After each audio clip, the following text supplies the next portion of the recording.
퇴직 후의 소소한 꿈은 다시 한번 자신의 인생을 살 수 있는 희망이 됩니다.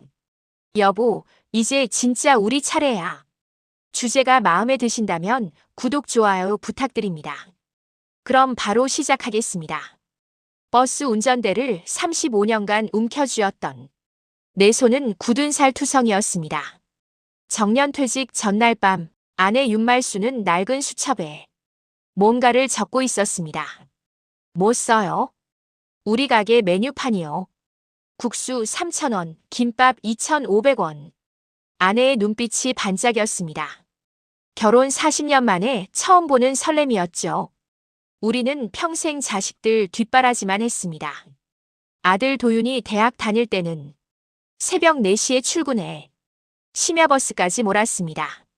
딸 수진이 간호학원 다닐 때는 아내가 식당 설거지를 3년이나 했죠. 병호 씨, 퇴직금 받으면 우리 정말 가게 할 수 있는 거 맞죠? 당연하지. 2천만 원이면 작은 분식집 하나 충분해. 사실 계산기를 두들겨보면 빠듯했습니다. 보증금, 집기, 식자재. 하지만 아내 앞에서 그런 소리는 할 수 없었죠. 이 여자는 평생 괜찮아, 나는 이것만 있어도 되라며 살아왔으니까요. 퇴직식 날 회사는 형식적인 꽃다발 하나 던져줬습니다. 35년 동안 사고 한 번 안 낸 모범 기사였지만 인사팀장은 악수도 건성이었습니다. 수고하셨습니다. 건강 챙기시고요. 그게 끝이었습니다. 젊은 직원들은 내 얼굴도 모르는 듯 스쳐 지나갔죠. 퇴직금 통장을 쥐고 집으로 돌아오는데 가슴이 텅 빈 것 같았습니다. 여보, 퇴직금 나왔어요. 아내가 현관문을 열자마자 물었습니다. 그 순간 나는 통장을 보여줬습니다. 2,080만 원. 우리 꿈 이루기에 딱이야. 아내는 울었습니다. 기쁨의 눈물이었죠.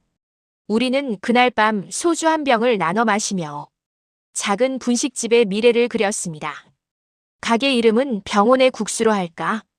촌스러워. 그냥 말순이네가 좋겠어요. 뭔 소리야. 당신이 주인이지. 아니에요. 우리 둘이 주인이에요. 그렇게 우리는 작은 희망의 씨앗을 품었습니다. 하지만 그 씨앗은 싹도 틔우기 전에 짓밟힐 운명이었습니다. 최병호 보호자님, 잠시 상담실로 오시겠습니까? 퇴직 2주 후 아내가 쓰러졌습니다. 식당 설거지를 하다 갑자기 허리를 잡고 주저앉았다는 것입니다. 응급실에서 나온 의사의 표정이 심상치 않았습니다. 심장 기능이 거의 멈췄습니다. 당장 투석을 시작해야 합니다. 투석이요? 그게 얼마나 걸립니까? 일주일에 3번, 평생 하셔야 합니다. 평생. 그 단어가 머릿속에서 망치처럼 내리쳤습니다. 비용은 얼마나? 한 달에 보험 적용해도 150만 원 정도 나옵니다. 약값 포함하면 200은 생각하셔야죠. 손에 쥔 퇴직금 통장이 갑자기 무게를 잃었습니다. 2천만 원. 투석 비용으로만 1년이면 바닥납니다. 분식집은커녕 당장 생존이 문제였죠. 여보, 괜찮아. 나 투석 안 해도 돼. 병실로 돌아가자. 아내가 창백한 얼굴로 말했습니다. 무슨 소리야? 당장 시작해야 한다잖아. 우리 가게 돈 날려버리는 것보다 나 없는 게 나아요. 닥쳐. 다시는 그런 소리 하지 마. 나는 소리를 질렀지만 아내의 눈빛은 이미 체념으로 가득했습니다. 그날 밤 나는 아들 도윤에게 전화를 걸었습니다. 도윤아, 엄마가 많이 아파. 병원비 좀 도와줄 수 있겠니? 아버지, 저 지금 공무원 시험 준비 중이에요. 학원비에 생활비까지 빠듯합니다. 알아. 그래도 엄마가. 누나한테 연락해보세요. 누나는 돈 벌잖아요. 딸 수진에게도 전화했습니다. 수진아, 엄마 투석 비용 때문에. 아버지, 저도 병원 대출 갚느라 힘들어요. 그리고 솔직히 말씀드리면 아버지 퇴직금이 있잖아요. 그건 우리 가게. 가게요? 지금 그게 중요해요. 엄마부터 살리세요. 전화는 그렇게 끊어졌습니다. 자식들의 냉정함이 칼날처럼 가슴을 찔렀습니다. 결국 나는 퇴직금을 깨기 시작했습니다. 투석 첫 달에 200만 원, 두 번째 달에 210만 원. 약값이 예상보다 많이 나왔습니다. 석 달이 지나자 통장 잔액은 1천만 원 아래로 떨어졌습니다. 여보, 미안해요. 내가 병만 안 걸렸어도. 아내는 투석실 침대에 누워 눈물을 흘렸습니다. 팔뚝에 굵은 바늘이 박혀 있었고 피가 기계를 통해 정화되고 있었습니다. 4시간씩 꼼짝 못하고 누워있는 아내를 보면서 나는 매번 이를 갈았습니다. 우리가 뭘 잘못했길래 이런 벌을 받는 거야? 6개월이 지나자 통장은 바닥났습니다. 나는 퇴직자 일자리 센터를 찾아갔지만 68세 노인을 받아주는 곳은 없었습니다. 경비? 그것도 65세까지만 뽑습니다. 청소? 거기도 인원 다 찼어요. 결국 나는 새벽 재활용품 수거 일을 시작했습니다. 리어카를 끌고 아파트 단지를 돌며 폐지와 고철을 모았습니다. 하루 종일 일해봐야 1만 원에서 2만 원이 고작이었죠. 어느 날 투석을 마친 아내가 갑자기 쓰러졌습니다. 환자분 혈압이 급격히 떨어졌습니다. 폐혈증이 의심됩니다. 중환자실에 실려간 아내는 사흘 동안 의식을 잃었습니다. 그 사이 병원비는 눈덩이처럼 불어났습니다. 보호자님, 현재 미수금이 800만 원입니다. 납부 계획을 세워주셔야. 조금만 기다려주세요. 집을 팔게요. 하지만 우리 집은 이미 은행 담보대출이 잡혀 있었습니다. 집을 팔아봐야 대출금 갚고 나면 손에 쥐는 건 몇백만 원뿐이었죠. 아버지, 엄마 어때요? 수진이 중환자실 앞에 나타났습니다. 며칠 만에 본 딸의 얼굴이었습니다. 위독해. 폐혈증이래. 그럼 어쩔 수 없네요. 뭐가 어쩔 수 없어. 아버지, 현실적으로 생각하세요. 엄마 나이가 65세예요. 이제 그만. 나는 딸의 뺨을 때렸습니다. 평생 처음이었습니다. 이 나쁜 년아. 내 엄마한테 그게 할 소리냐? 수지는 뺨을 움켜쥐고 차가운 눈빛으로 나를 바라봤습니다. 아버지도 현실을 인정하세요. 엄마는 이미 끝났어요. 딸은 그렇게 돌아섰습니다. 나는 중환자실 유리창에 이마를 박고 울었습니다. 안에서는 아내가 온몸에 줄을 매단 채 기계의 도움으로 숨을 쉬고 있었습니다. 말순아, 미안해. 내가 무능해서, 너를 지켜주지 못해서. 그날 밤 아내는 손가락을 까딱였습니다. 간호사가 달려와 확인하더니 고개를 저었습니다. 회복 징조가 아니라 경련입니다. 준비하세요. 새벽 3시 47분. 아내는 내 손을 한번 꽉 쥐고는 영원히 눈을 감았습니다. 심전도 기계의 긴 삐소리가 복도에 울려 퍼졌습니다. 보호자님, 조의를 표합니다. 의사는 기계적으로 말하고 사망진단서를 내밀었습니다. 그 순간 내 인생도 함께 멈춰버렸습니다. 장례식장 빈소는 을씨년스러웠습니다. 3일장을 치르기로 했지만 찾아오는 사람은 손에 꼽을 정도였습니다. 아내가 일하던 식당 주인 아주머니, 동네 슈퍼 사장, 그리고 버스회사 동료 몇 명이 전부였습니다. 아버지, 장례 비용은 어떻게 하실 건데요? 도윤이 상주석 옆에 앉아 조심스럽게 물었습니다. 최소한으로 할 거야. 500만 원이면 될 거야. 500? 그것도 어디서 구하세요? 집 정리하면서 나오겠지. 거짓말이었습니다. 집은 이미 은행에 넘어간 상태였습니다. 병원 미수금까지 합치면 빚이 1천만 원이 넘었습니다. 하지만 아들 앞에서 그 말은 할 수 없었죠. 둘째 날 밤 수진이 도윤을 복도로 불러냈습니다.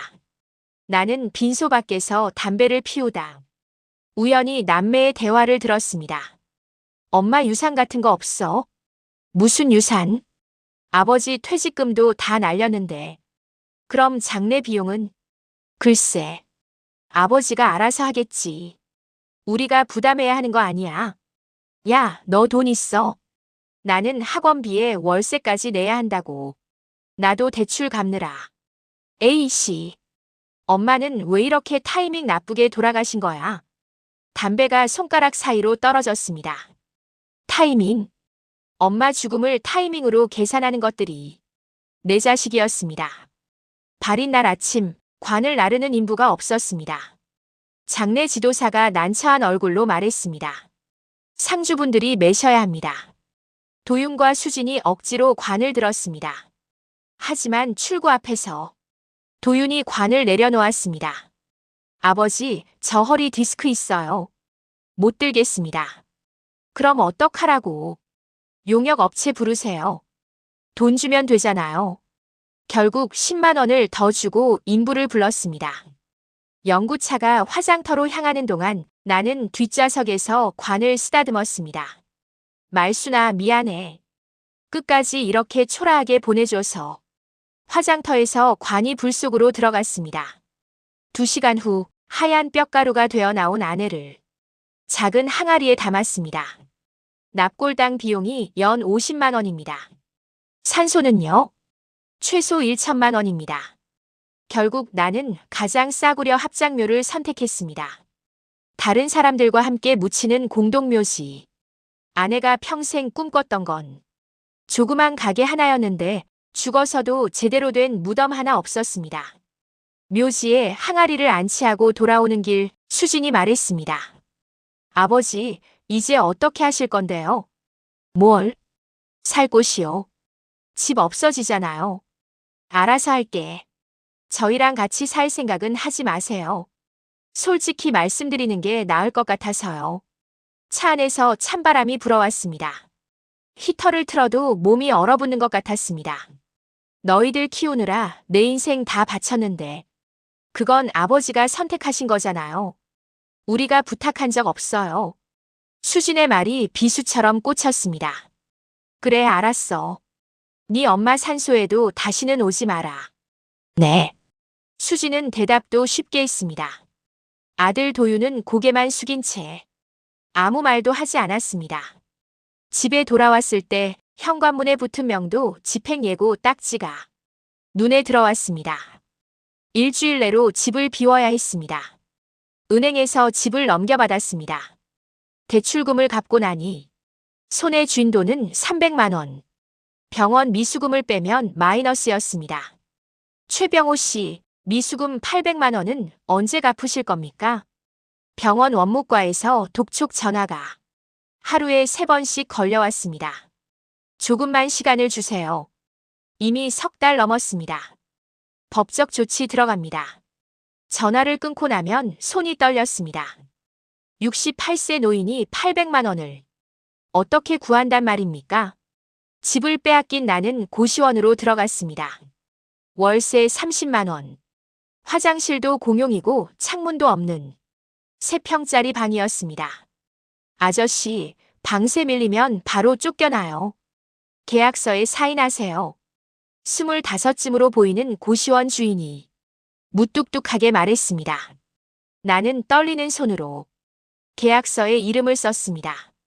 방 안에는 낡은 책상 하나와 이불 한 채가 전부였습니다. 벽에 곰팡이가 피어 있었고 복도에서는 누군가의 신음소리가 들렸습니다. 내가 왜 이렇게 됐을까? 핸드폰이 울렸습니다. 도윤이었습니다. 아버지, 지금 어디 계세요? 고시원. 아, 네. 아버지, 제가 다음 주에 면접 있어서요. 교통비 좀 빌려주실 수 있으세요? 뭐? 10만 원만요. 면접 옷이랑 교통비. 나는 전화를 끊어버렸습니다. 분노가 치밀어 올랐습니다. 일자리를 찾아 나섰지만 현실은 가혹했습니다. 할아버지 연세가 경력이 너무 오래됐네요. 젊은 사람도 일자리 없는데 일주일 동안 20군데를 돌아다녔지만 모두 거절당했습니다. 결국 나는 폐지를 줍기 시작했습니다. 새벽 5시에 일어나 리어카를 끌고 동네를 돌았습니다. 아파트 재활용 수거장을 뒤지고 상가 골목에서 박스를 주웠습니다. 저리 비켜. 여기 내 구역이야. 같은 폐지 줍는 노인이 소리를 질렀습니다. 여기는 구역이 나뉘어 있었습니다. 새로 들어온 내가 끼어들 자리는 없었습니다. 하루 종일 리어카를 끌고 다녀도 1만 원이 채 안 되었습니다. 고시원 방세를 내면 한 달에 먹을 게 없었습니다. 어느 날 수진에게 전화를 걸었습니다. 수진아, 왜요? 같이 살면 안 되겠니? 나 폐지 주어서 방세 내는데. 아버지, 저 결혼 준비 중이에요. 결혼? 네.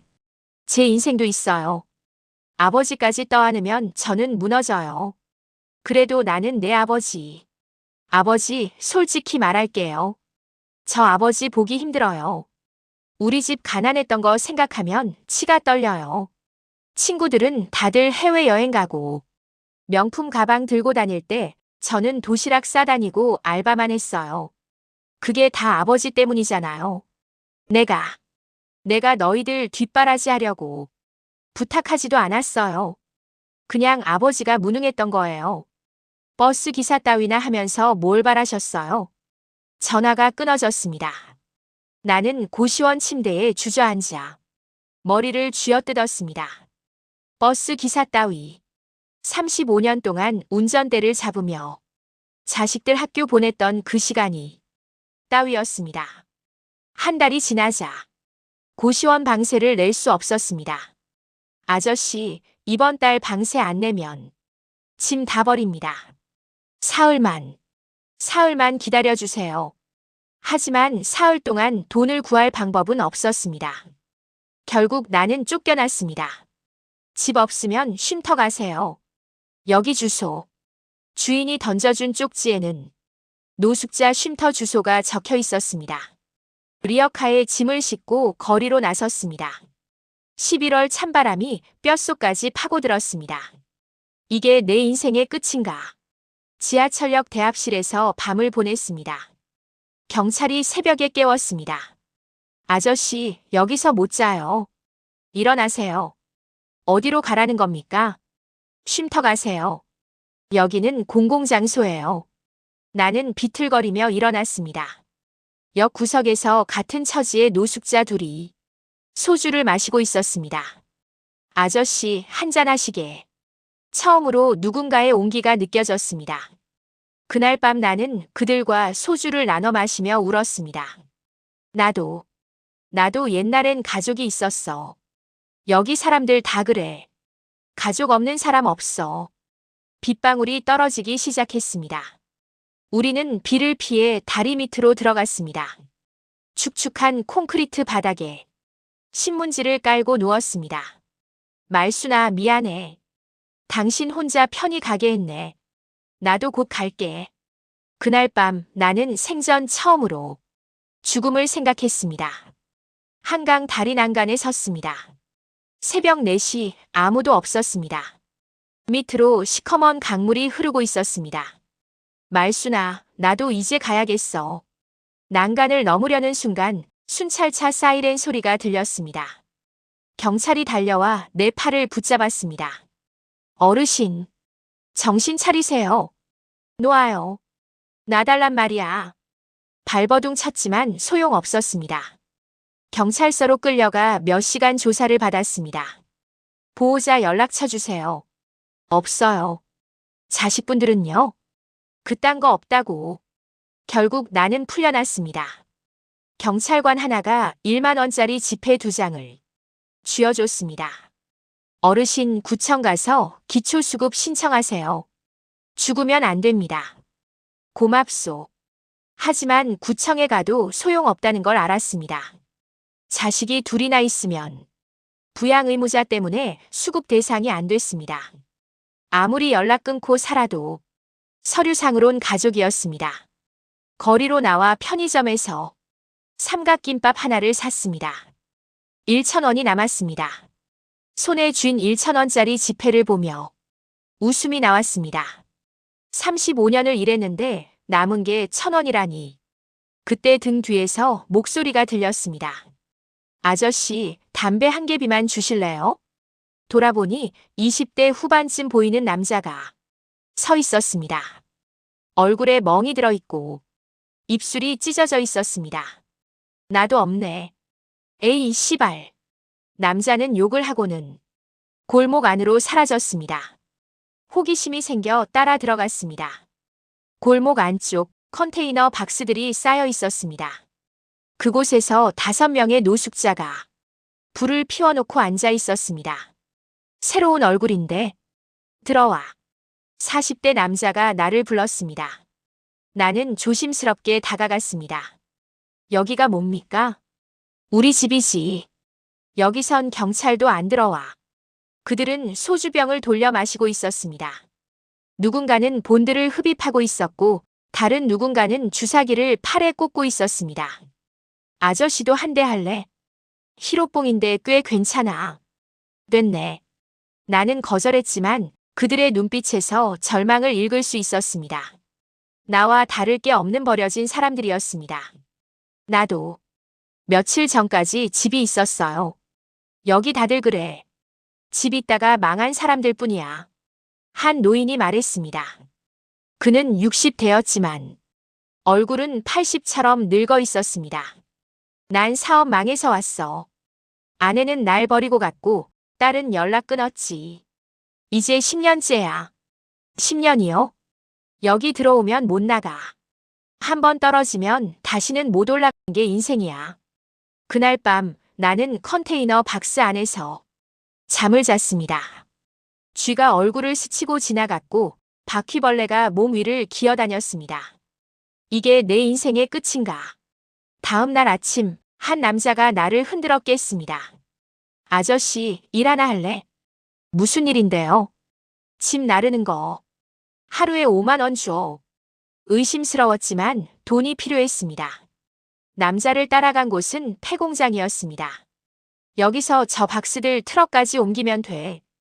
박스 안에는 무언가 무거운 게 들어있었습니다. 열어보려 하자 남자가 소리쳤습니다. 열지 마. 그냥 옮기기만 해. 하루 종일 박스를 날랐습니다. 허리가 끊어질 것 같았습니다. 해가 질 무렵 남자가 5만 원을 건넸습니다. 다음에도 일 있으면 연락할게. 집으로 돌아오는 길에 경찰차 사이렌이 들렸습니다. 뉴스에서 마약 밀반입 조직 검거 소식이 나왔습니다. 화면에 비친 폐공장이 낯익었습니다. 내가 마약 운반을 도운 건가? 손에 쥔 5만 원이 더러워 보였습니다. 며칠 후 배가 고파 편의점 앞을 서성였습니다. 가게 안이 비었을 때 나는 삼각김밥 하나를 주머니에 넣었습니다. 아저씨, 뭐 하는 거예요? 알바생이 소리쳤습니다. 나는 달렸습니다. 하지만 68세 노인이 달릴 수 있는 거리는 고작 100m였습니다. 경찰 불러야 하는 거 아닌가요? 에휴, 그냥 가세요. 다시는 오지 마시고요. 알바생은 한숨을 쉬며 나를 놓아줬습니다. 나는 비틀거리며 걸어 나왔습니다. 나는 이제 도둑까지 됐구나. 손에 쥔 삼각김밥을 보며 눈물이 났습니다. 비 오는 날 지하철역 화장실에서 몸을 씻었습니다. 거울에 비친 내 얼굴은 괴물 같았습니다. 머리는 헝클어져 있고 수염은 덥수룩했으며 눈빛은 죽어 있었습니다. 말순아, 당신이 나를 봤다면 알아보겠어. 화장실 바닥에 주저앉아 흐느꼈습니다.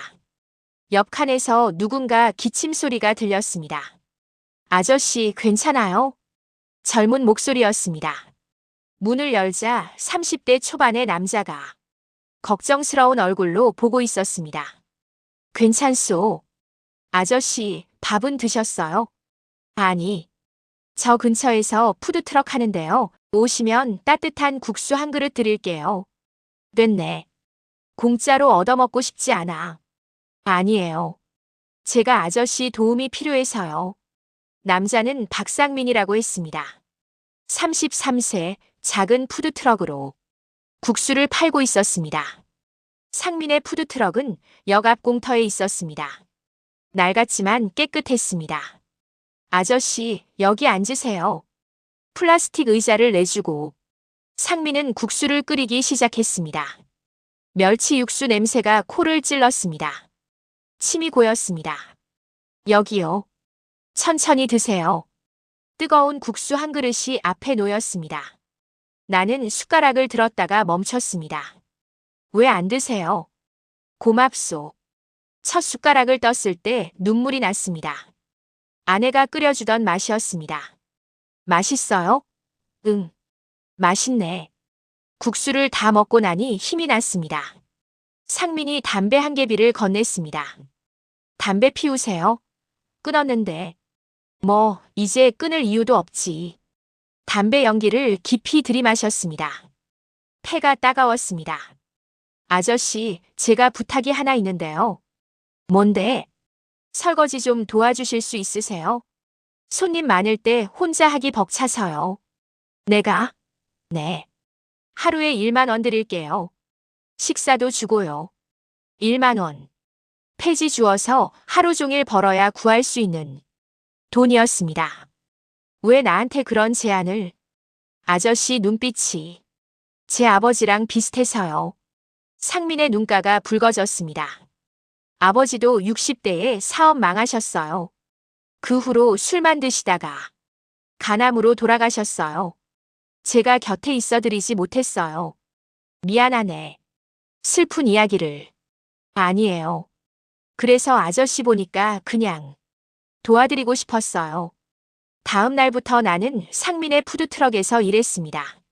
설거지를 하고 테이블을 닦고 재료를 손질했습니다. 아저씨, 국수 좀 끓여 보실래요? 내가? 네. 제가 잠깐 재료 사러 갈 건데 손님 오시면 그냥 끓여주세요. 상민이 없는 사이 손님이 들어왔습니다. 젊은 여자였습니다. 멸치국수 하나요. 떨리는 손으로 국수를 삶았습니다. 아내가 가르쳐준 방법대로 멸치를 우려내고 파를 썰고 계란을 삶았습니다. 여기요. 국수를 내놓자. 여자가 한 입 먹더니 눈을 크게 떴습니다. 이 맛. 어머니 손맛 같아요. 그래요? 어머니가 돌아가신 지 1년 됐는데 이 맛이 딱 그때 그 맛이에요. 여자는 눈시울을 붉히며 국수를 다 먹었습니다. 5천 원을 내며 말했습니다. 다음에 또 올게요. 정말 맛있었어요. 상민이 돌아왔을 때 나는 그 이야기를 했습니다. 아저씨, 국수 진짜 맛있게 끓이시나 봐요. 제가 끓이는 것보다 손님 반응이 좋은데요. 그런가? 아저씨, 계속 국수 끓여주실래요? 저는 서빙하고 재료 관리하고 내가 해도 되나? 당연하죠. 아저씨가 주방장이세요. 주방장. 그 단어가 가슴을 뜨겁게 했습니다. 누군가에게 필요한 사람이 된 게 얼마만인가. 일주일이 지나자 푸드트럭에 손님이 늘었습니다. 소문이 퍼진 것입니다. 여기 할아버지가 끓여주는 국수 맛집이래요. 진짜 어머니 손맛 같아요. 이 국수 먹으면 마음이 따뜻해져요. 손님들의 말을 들으며 나는 처음으로 살아갈 이유를 찾았습니다. 어느 날 저녁 상민이 소주 한 병을 꺼냈습니다. 아저씨, 오늘 매출 20만 원 넘었어요. 우리 축하해요. 고맙네. 소주잔을 부딪히며 상민이 물었습니다. 아저씨, 꿈이 뭐였어요? 꿈? 네. 젊었을 때 하고 싶었던 거요. 작은 분식집 하는 거였지. 아내랑 같이.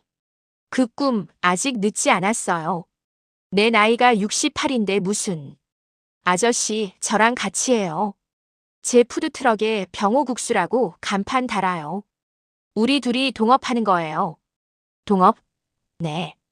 저는 자본되고 아저씨는 요리하시고 반반씩 나눠요. 왜 그래야 하는데? 솔직히 말씀드릴게요. 아저씨 국수 맛 때문에 손님이 느는 거거든요. 저 혼자서는 이 맛 못 내요. 상민의 진심이 느껴졌습니다.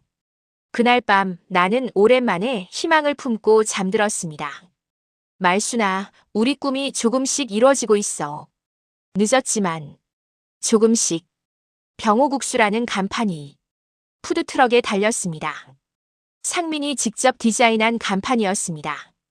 아저씨, 이제 우리 정식으로 사업자 내야 해요. 사업자? 네. 매출이 늘어나면 세금 문제도 있고요. 아저씨 명의로 할게요. 내 명의로? 네. 병호국수니까 당연히 아저씨 이름으로 해야죠. 하지만 문제가 생겼습니다. 신용불량자인 내 명의로는 사업자 등록이 안 됐습니다. 아저씨, 빚이 얼마나 있으세요? 병원비랑 합쳐서 1,000만 원 좀 넘어.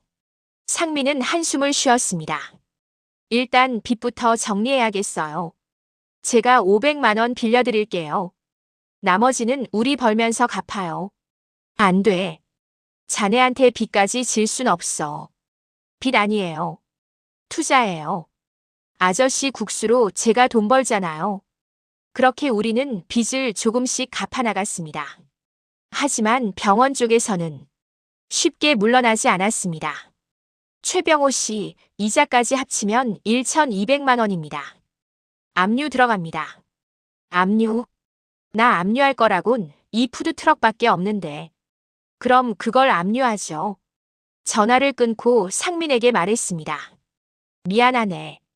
자네한테 피해가 갈 것 같아. 걱정 마세요. 제가 변호사 친구한테 상담 받아볼게요. 하지만 법은 냉정했습니다. 채무 불이행으로 결국 푸드트럭까지 압류 위기에 처했습니다. 그때 기적이 일어났습니다. 저희가 병호국수 취재하고 싶은데요. 지역 방송국에서 연락이 온 것입니다. 뭐? 방송? 네. 노숙자에서 푸드트럭 사장이 된 이야기가 화제래요. SNS에 올라온 거 보셨어요? 누군가가 우리 이야기를 SNS에 올렸고 조회수가 10만을 넘었습니다. 촬영날 카메라 앞에 선이 긴장됐습니다. 아저씨, 어떻게 이 국수를 시작하게 되셨나요? 아내와의 약속이었습니다. 작은 분식집을 하자고. 아내분은 어떻게 되셨나요? 신장병으로 세상을 떠났습니다. 카메라 앞에서 눈물이 났습니다. 방송은 그 장면을 그대로 내보냈습니다. 병든 아내를 지키지 못한 남편, 자식들에게 버림받은 아버지. 하지만 그는 포기하지 않았습니다. 국수 한 그릇으로 다시 일어섰습니다. 방송이 나간 다음 날 푸드트럭 앞에 줄이 섰습니다. 할아버지, 국수 주세요.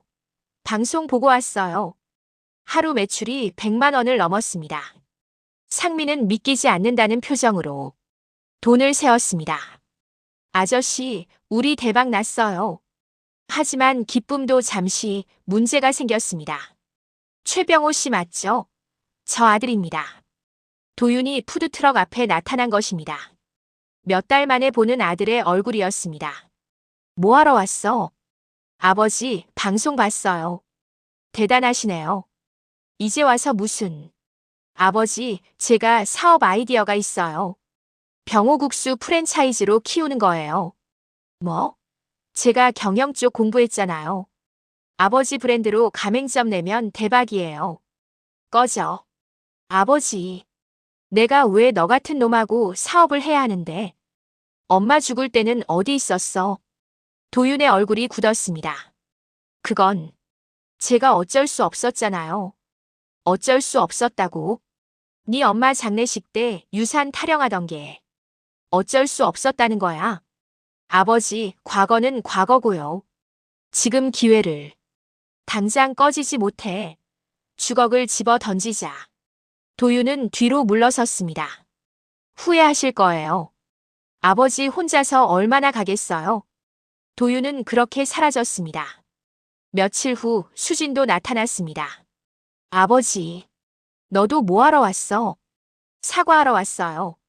수진은 무릎을 꿇었습니다. 주변 손님들이 쳐다봤습니다.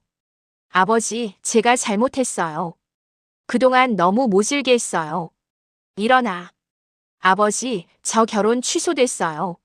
남자 쪽 부모가 제 집안 알아보더니 거절했대요. 아버지가 노숙자였다고. 그래서 아버지, 저 좀 도와주세요.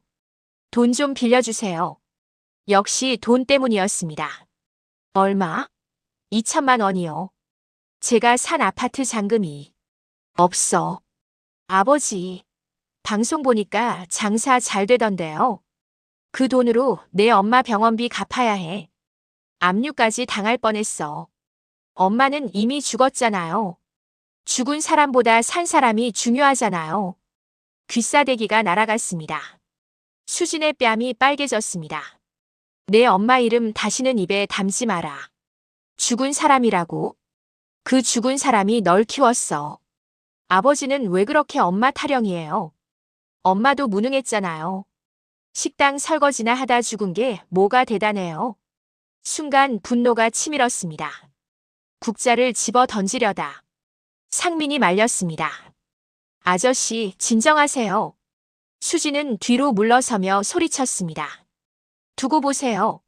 아버지 절대 용서 안 할 거예요. 그날 밤 나는 아내 산소를 찾았습니다. 말순아, 우리 자식들 제대로 키운 게 맞나? 왜 이렇게 됐을까? 묘비 앞에서 소주를 따랐습니다. 그래도 말이야, 우리 약속은 지켰어. 늦었지만 국수 가게 차렸어. 지역 축제에서 푸드트럭 초청이 왔습니다. 병호국수 모시고 싶습니다. 출연료 300만 원 드리겠습니다. 300. 네. 요즘 SNS에서 화제시잖아요. 축제 당일 부스 앞에 긴 줄이 섰습니다. 국수를 끓이는데 손이 모자랐습니다. 아저씨, 제가 도울게요. 대학생 자원봉사자들이 나섰습니다. 젊은이들이 할아버지 파이팅 하며 응원했습니다. 할아버지 사인 받아도 돼요? 사인? 네. 할아버지 팬이에요. 팬이라니. 68년 인생에서 처음 들어보는 말이었습니다. 축제가 끝날 무렵 낯익은 얼굴들이 보였습니다. 도윤과 수진이었습니다. 그리고 그 옆에는 손주들이 있었습니다. 할아버지, 5살쯤 보이는 아이가 달려왔습니다. 도윤의 딸이었습니다. 은서야. 무릎을 꿇고 아이를 안았습니다. 아이의 체온이 느껴졌습니다. 할아버지, 국수 주세요. 그래, 할아버지가 맛있는 거 끓여줄게. 도윤과 수진이 고개를 숙였습니다. 아버지, 죄송합니다. 진심으로 반성하고 있어요. 아버지 방송 보면서 저희가 얼마나 나쁜 짓을 했는지 깨달았어요. 이제 와서 무슨. 아버지, 엄마 산소에 다녀왔어요. 용서를 빌었어요. 수진이 사진을 보여줬습니다. 아내 묘비 앞에서 도윤과 수진이 무릎 꿇고 있는 사진이었습니다. 엄마한테도 용서받았어요. 이제 아버지한테도. 나는 한참을 침묵했습니다. 미운 정, 고운 정, 다 정이었습니다. 국수나 먹어라. 손수 끓인 국수를 내밀었습니다. 도윤과 수진이 눈물을 흘리며 국수를 먹었습니다. 아버지, 맛있어요. 엄마 맛이에요. 맞아. 이 맛. 어렸을 때 먹던 맛이에요.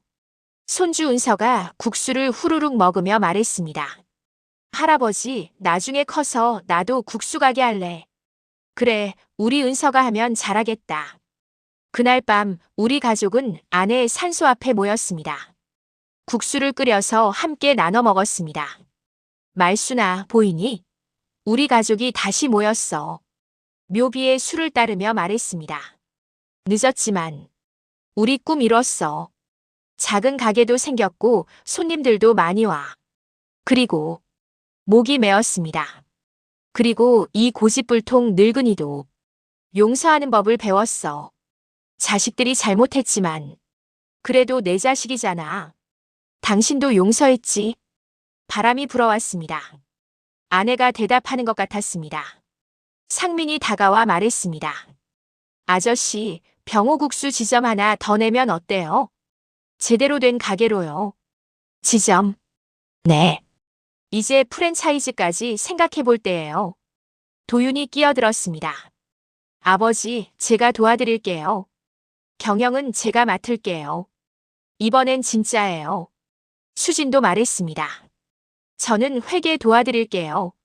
아버지, 이번엔 정말 가족처럼 하고 싶어요. 나는 그들을 바라봤습니다. 한때는 원망스러웠지만 이제는 좋아. 하지만 조건이 있어. 뭔데요? 한 달에 한 번씩 다 같이 여기 와서 엄마한테 국수 끓여드리기. 그거 지킬 수 있어? 네. 약속합니다. 그날 나는 처음으로 평화로웠습니다. 말순아, 우리가 이겼어. 인생이 우릴 짓밟았지만 국수 한 그릇으로 다시 일어섰어. 그리고 잃어버렸던 가족도 되찾았어. 하늘에서 별이 떨어지는 것 같았습니다. 아내가 웃고 있는 것 같았습니다. 할아버지, 저 별 떨어져요. 은서가 손가락으로 가리켰습니다. 그래, 저게 할머니야. 할머니가 우리 보고 웃고 계셔. 할머니 예뻐요? 응, 세상에서 제일 예뻐. 그렇게 우리는 별빛 아래에서 국수를 나눠 먹었습니다. 원망도 분노도 슬픔도 모두 녹아내렸습니다. 인생은 국수 같았습니다. 꼬이고 엉키지만 결국엔 한 입씩 풀어먹으면 되는 것이었습니다. 아버지, 건배해요. 건배. 우리는 소주잔을 부딪혔습니다. 새로운 시작이었습니다. 오늘 제 이야기가 여러분의 마음에 작은 울림을 주었다면 구독과 좋아요로 저희 채널에 힘을 실어주세요. 여러분의 새로운 도전을 진심으로 응원합니다. 그리고 기억해주세요. 여러분의 이야기가 누군가의 인생을 바꿀 수 있다는 것을. 감사합니다.